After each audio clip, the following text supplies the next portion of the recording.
Hi, this is W0TM, also known as Wotem. I don't often do a video, which means my view count is probably low. I hope someone else picks this up and makes it viral because I believe it is important. Unlike many on YouTube, I only um, do videos when something is really, really, really important, and I believe this is. Um, Mandela effect is real. I've known about it for a long time, been waiting for it, hoping that no one would um, attempt to do it. It's just called the Mandela effect for reasons that you probably have already read. It could be called anything. It's more so merging of dimensions. As the few of you that have watched me on a regular basis, um, haven't broadcast for a long time, but write me and so forth, know that I am a devotee of Nikola Tesla and have been since the age of 14 when I was given a book on Nikola Tesla by my science teacher for, of all things, helping him get a ham radio license. Um, won't get into all that, but I read that book and I was just fascinated. I was essentially an orphan. My mother was in and out of psychiatric facilities after the death of my father when I was age 10. I helped raise my brother and sister, and we managed to duck the child welfare people who thought there was no adult in the house and were trying to catch us to put us into adoption. And at my age, even at my young age, I was not going to let our family break up. I had an aunt that, uh, for various reasons, could not adopt us, but was nice enough to appear at appropriate times to appear to be my mother and tricked the welfare people. They couldn't do it today. There's too many records and, yada yada, so forth. But they did it then. I reached maturity. My sister and brother are both adults. Everybody's doing fine. Uh, they're still working. They have good job. Or my sister's working. My brother's retired. I'm retired. But we made it. Everything went fine. Life was okay. Anyway, I was fascinated by Tesla to the point that through a book lending program that was and still is, I think, in the Kansas City area, which is where I live, that you could check out a book from any library, like within 50 miles.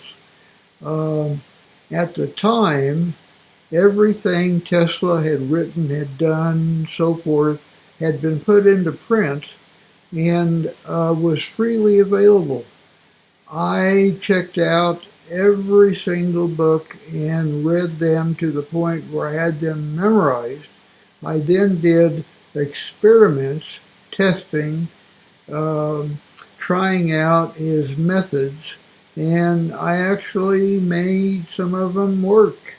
I came up with some free radio parts through a ham radio program that I won't get into that, but I was able to generate several million electrostatic volts, which means no amperage but high voltage, which is a very much a key to much of what Tesla had.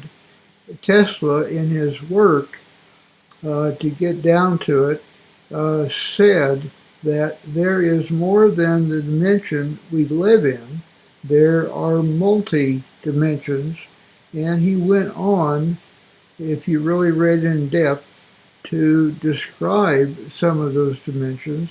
And if you really went in depth, you could figure out how to view at least some of those dimensions.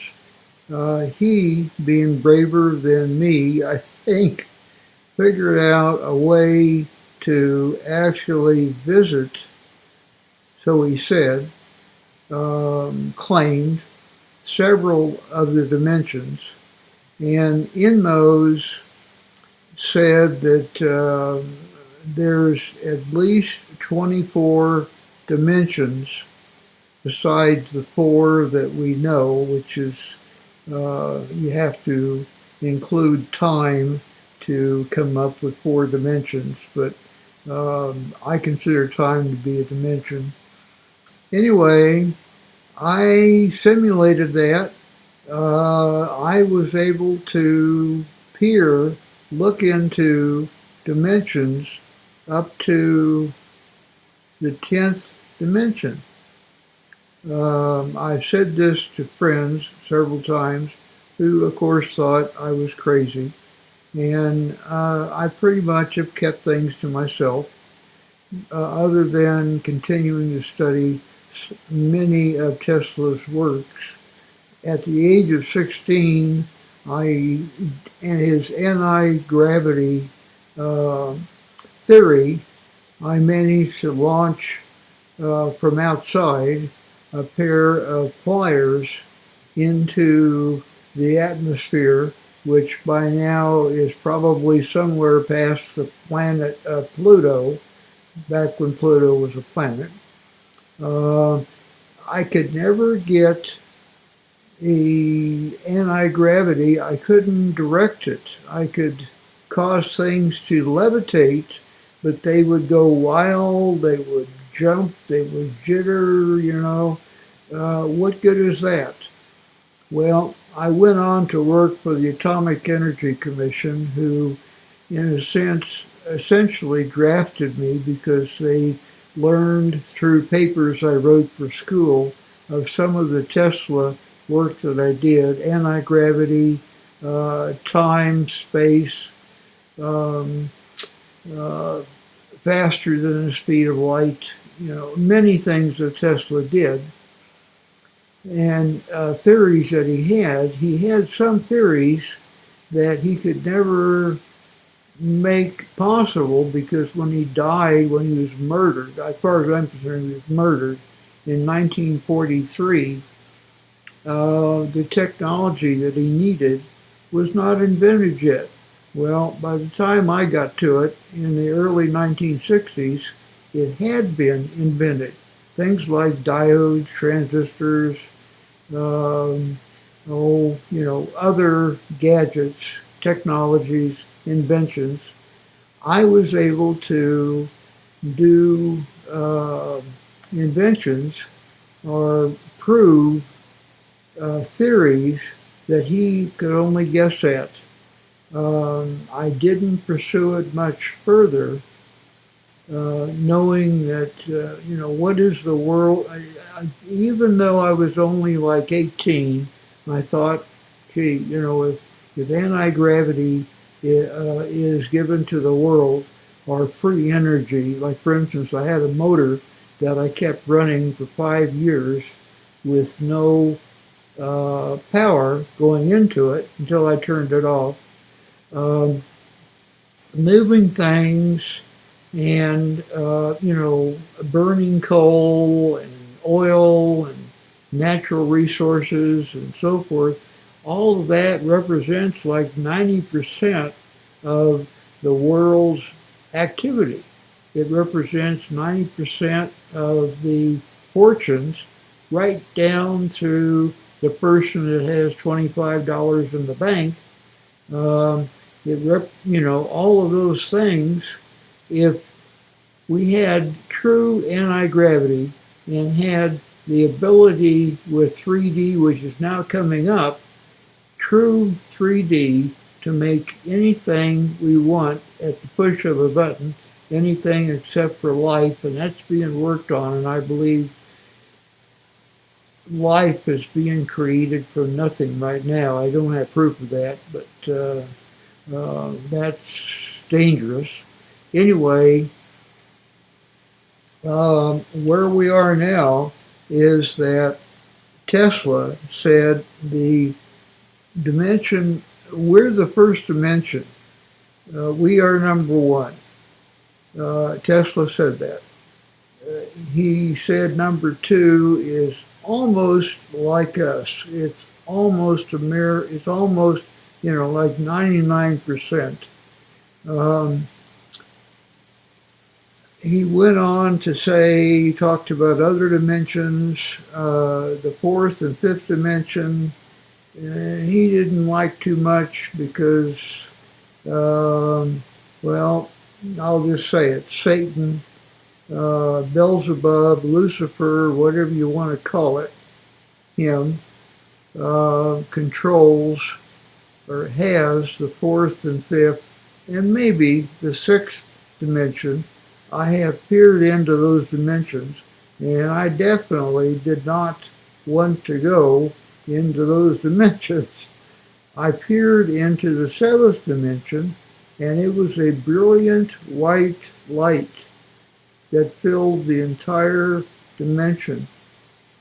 Tesla, in books, in writings that have supposedly been destroyed, you go to the Library of Congress and you look up those numbers, that a number of books, writings that Tesla did, which I have read. I won't tell you how I got to read them, but I did. I read them all, and I have a very good memory. I could almost recite what he wrote. He said, he considers the seventh dimension as being the dimension of God. I know this sounds crazy, but hey, the Mandela effect sounds crazy. Eighth and ninth is just random, and I could find nothing above the 10th dimension, and in fact, Tesla said he had gone up to the 24th dimension and found that he couldn't find anything. And he said dimensions go far beyond that, but he stopped at number 24 because he couldn't find anything. And I couldn't find anything either. So why are there dimensions above the ninth dimension, which is the last one that has anything in it? Why is there anything in life? I don't know. You'll have to ask God why he created dimensions the way that he did. Tesla there was very adamant that it would not be smart to ever merge dimensions. He did say the first and second dimensions are so close that merging those two dimensions, which appears to be going on right now, could cause a lot of trouble, but would probably not end the world. Bringing in the third and our fourth dimension, the pure evil, you've read about, things coming through Stargate and so forth that you really don't want to see. You don't want to. You don't want them in the world. Bringing in the third and fourth dimension would cause worldwide panic. Probably would be the end of the world. So what CERN, for whatever reason, the people doing CERN are all atheists, and they are apparently having some success merging the first and second dimension.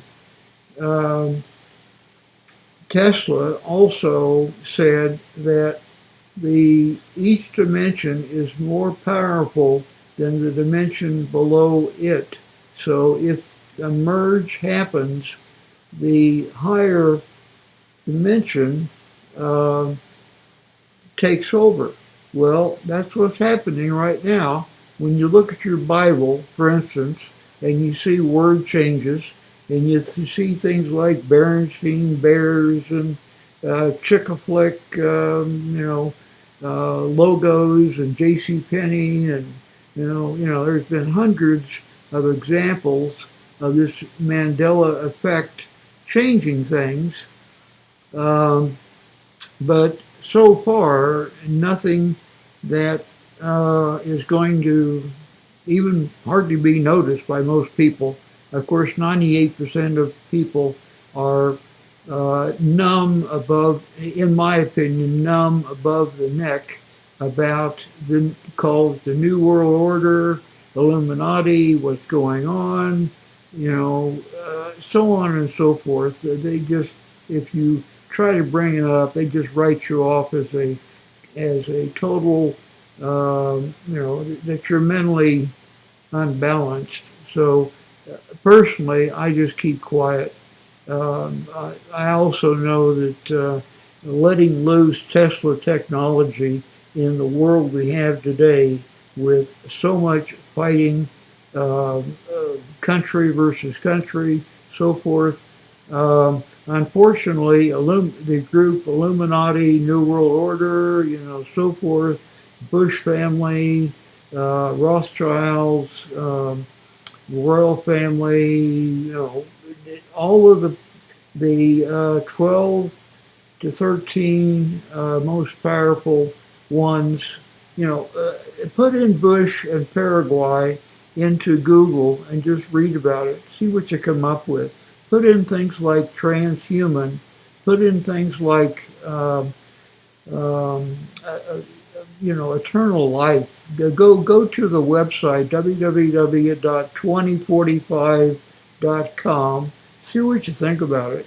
Go to the website immortalitybus.com.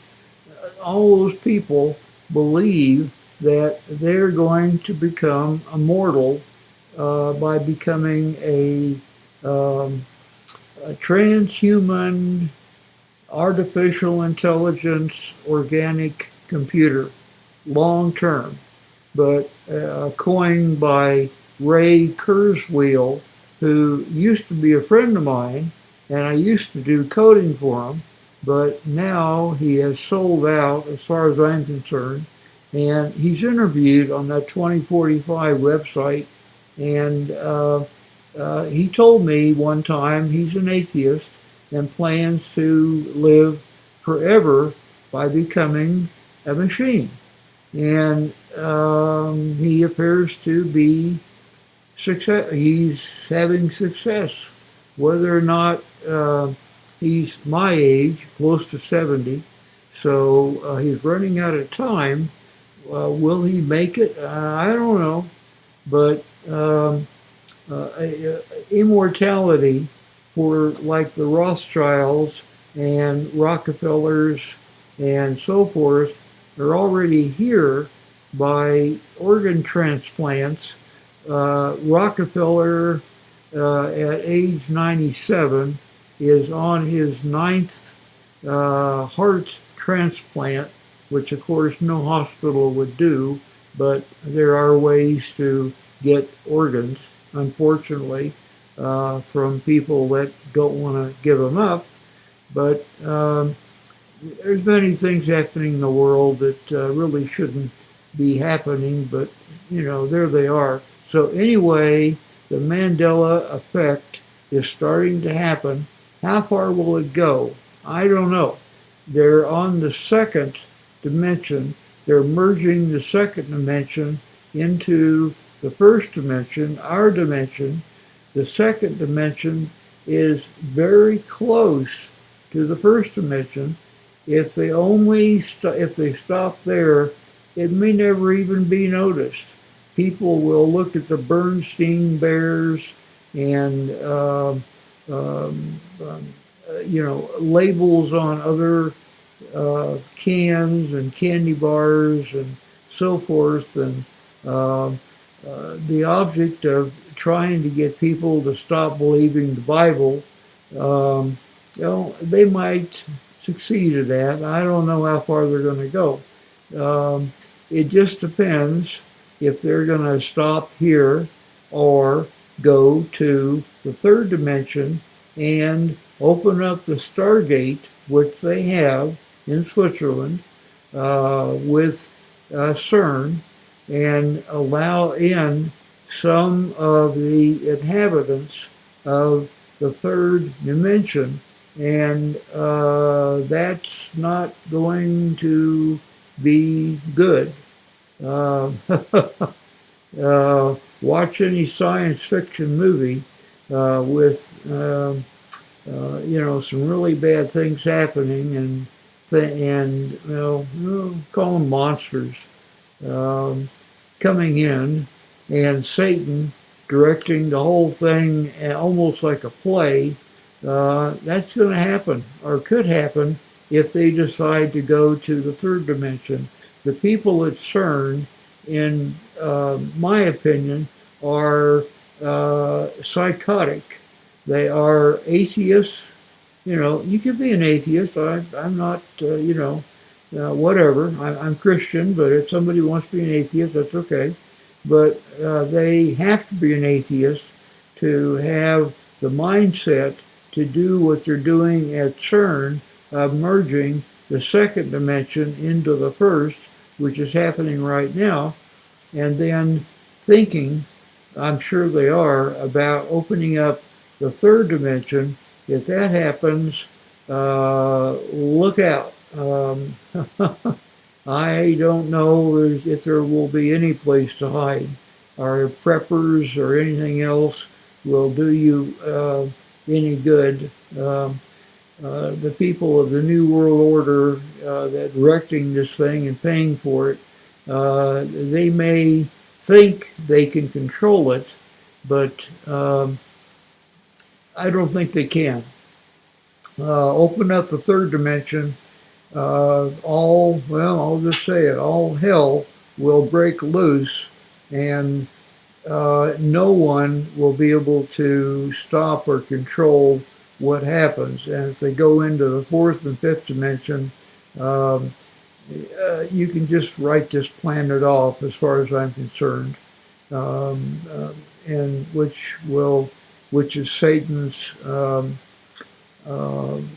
goal, and to take the souls of the 7 billion inhabitants and believe that he has won over God, which has been the eternal struggle of good and evil, God versus Satan. But God is infinity, and Satan is infinity minus one, which has infuriated him time immemorial. I don't see that changing. I have faith in God. I believe that whatever happens, um, Satan will not, the fallen angel will not become the new God. The Antichrist will not um, become the new God, and evil will not reign over the universe. So that is what is happening with uh, what's been called the Mandela effect. So now you know. Tesla was right. Everything he said was correct. Much of it has been supposedly destroyed, but I know it, and you now know it. It's supposedly was destroyed. All the papers were destroyed, supposedly destroyed in the fire that killed him and 24 innocent, other down on their luck inhabitants of a pay by the night cot type living in New York City, and how odd that all of the papers and notes from Tesla's very small apartment escaped and were in pristine condition when I read them in the basement of a locked, very well guarded facility many years later. But Tesla was left to die in that fire while his papers and everything else were taken. So obviously intentional. So this is W0TM signing off. I hope I've explained things enough. If not, please feel free to put comments down, and I'll be happy to answer them. Take care. W0TM Woדם is signing off.